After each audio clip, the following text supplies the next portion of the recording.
quality and availability of medical care in your new home will invariably be a top priority when planning your international assignment. How will I find a doctor? What language will he or she speak? Who can help me in case of an emergency?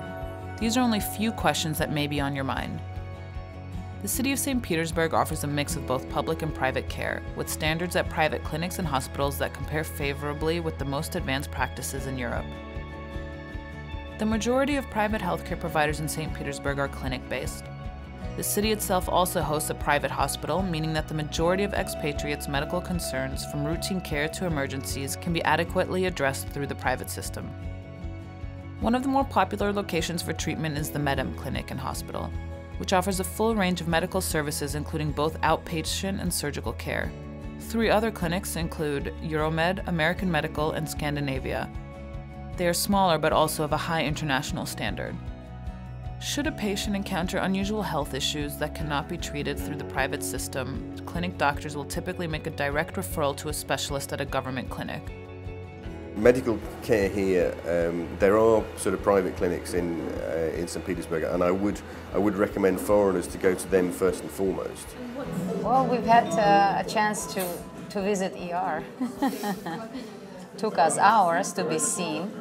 And the facilities are very far from what we're used to. I mean, generally, I've experienced as well sort of local medical care, and I wouldn't say it's necessarily any worse in terms of the actual care that you're given. The problem that you will find is probably that your surroundings are a little bit more drab and dowdy than you would expect in a Western hospital.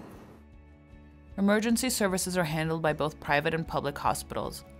The general emergency number for St. Petersburg is 03, but operators may have difficulty when it comes to speaking a foreign language. The Medem hospital runs its own emergency service and has a dedicated number. Although the medical personnel associated with private clinics speak English fluently, public system physicians sometimes speak English or German, but communication with support staff at public institutions is near impossible without knowledge of some Russian. The expatriates who don't speak Russian, they obviously want to speak to a doctor who speaks, want to deal with a doctor who speaks English or German. And these kind of clinics are limited. There are only a couple of clinics with English and German-speaking doctors or nurses in the city, but they are there. Russia requires expatriates to pass a medical test in order to obtain their work permit. Both Medem and Euromed clinics are familiar with the process and can take care of all the necessary exams. In general, expats are more than satisfied with the healthcare options available in St. Petersburg. If you are considering a relocation and having specific concerns about the medical system, let MoveOne be your guide. Feel free to contact your MoveOne consultant to find the best healthcare options for you and your family.